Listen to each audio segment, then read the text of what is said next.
Welcome back. आज हम count function, ये है एक एग्रीगेट फंक्शन, इसके डिफरेंट रूल्स जानेंगे और विथ एग्जांपल ये कैसे काम करते हैं उन्हें हम जानेंगे।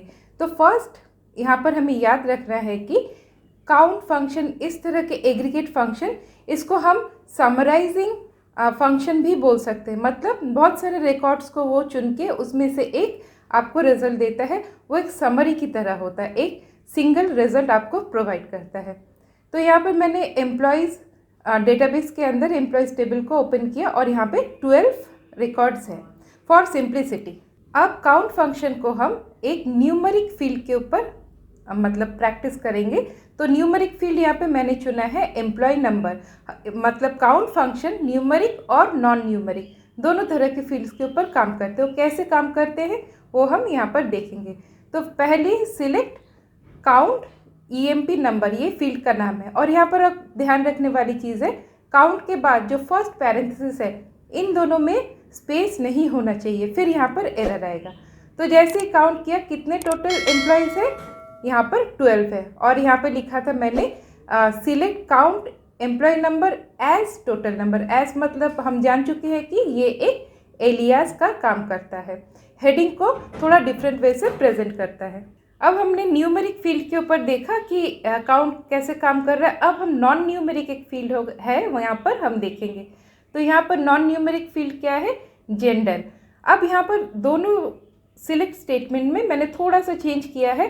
पहले डायरेक्ट काउंट ईएमपी नंबर लिखा था, अब मैंने लिखा है सिलेक्ट जेंडर, फील्ड का नाम दिया comma count gender age gender count. तो ये छोटा सा डिफरेंस आप देख रहे हैं। अब इसके लिए कैसे फ़र्क होता है तो यहाँ पर मैं वो आपको बताना चाह रही हूँ। तो यहाँ पर देखिए इसने एरर दिया। एरर क्या दिया, ये बोल रहा है कि यहाँ पर एग्रीगेट फंक्शन के लिए आपको ये ग्रुप बाय क्लॉज इसे यूज़ करना है।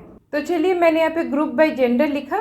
पहले भी हमने काउंट यूज़ किया जहाँ पर ग्रुप बाय की ज़रूरत नहीं पड़ी। अब ग्रुप बाय कहाँ ज़रूरत पड़ी ये आपको समझ में आ गया।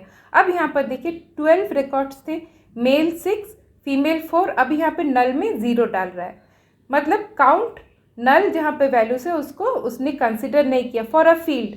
मगर यहीं पे हम देखेंगे ऑल्टरनेटिवली ठीक इसी तरह का मतलब क्वेरी है। यहाँ पर हम काउंट जेंडर नहीं लिख के क्या लिखेंगे, मतलब काउंट कहाँ पर नल वैल्यूज़ को काउंटिंग करता है, अब ये जानना है। तो काउंट एस्टेरिक्स, जब भी हम एस्टेरिक्स या फिर ये वाइल्ड कार्ड है जिसे हम ऑल बोलते हैं, तो ये एस्टेरिक्स डालने से इसके बाद आप रिजल्ट को देखिए। ऊपर जो यहाँ पर क्वेरी है और ये सेम क्वेरी, थोड़ा सा डिफरेंस है, इनमें कितना फ़र्क पड़ जा रहा है। मतलब यहाँ ध्यान रखना है कि काउंट जो फंक्शन है वो जब एक फील्ड के ऊपर वर्क कर रहा है, वहाँ पर वो जब काउंट के बाद हम जेंडर ये लिखे हैं तब वो कैसे काम कर, स्टार्ट है तब कैसे काम कर रहा है। अब यहाँ पर नल में देखिए 2 दिखा रहा है, मतलब 6 4 2 टोटल 12 रिकॉर्ड्स हैं, तो वो 12 ही काउंट किया। मगर ये जब काउंट जेंडर किया था तब क्या था, उसने नल वैल्यू को एक्सेप्ट नहीं किया था। मगर सेकंड वाले क्वेरी में जहाँ पर जब हमने एस्टेरिक्स डाला तब उसने नल वैल्यू को काउंट किया। मतलब काउंट स्टार अगर लिखेंगे तो नल वैल्यूज अकाउंटेबल है, और स्टार नहीं होगा तो बाकी सब तरह में हम नल वैल्यूज़ को वो नेग्लेक्ट करता है, वो कंसिडरेशन में नहीं लेता है। अब third point, count function and count distinct function. अब ये दोनों कैसे काम करते हैं, तो काउंट की यही कुछ फॉर्म्स हैं। हमने डिफरेंट मैं यहाँ पर फॉर्म सबको बताना चाह रही हूँ, और इसके बाद हम और भी इसके ऊपर कुछ क्वेरीज रन करेंगे एज क्वेश्चंस जो एग्ज़ाम्स में आते हैं, और उसको कैसे इवेल्युएट करते हैं उसे भी हम देखेंगे। तो अभी के लिए ये काउंट और काउंट डिस्टिंक्ट इसको हम यूज़ कर रहे हैं।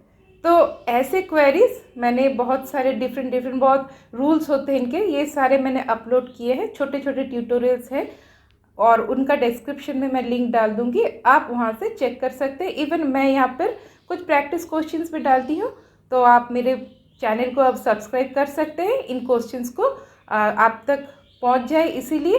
तो चलिए यहाँ पर मैंने लिख लिया, देखिए अब यहाँ पर टोटल जब बोल रहा है तब काउंट क्या कर रहा है, 12 दिखा रहा है। मगर काउंट डिस्टिंक्ट एफ नेम, ये फर्स्ट नेम के ऊपर हमने रन करा है, तब ये दिखा रहा है 10।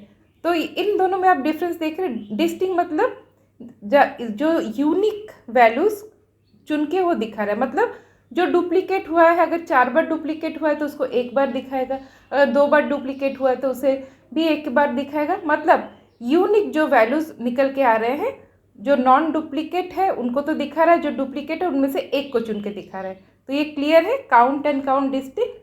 तो आज के लिए काउंट फंक्शन के सिंपल रूल्स यहीं तक। फिर से मिलते हैं नेक्स्ट ट्यूटोरियल में, तब तक के लिए बाय बाय।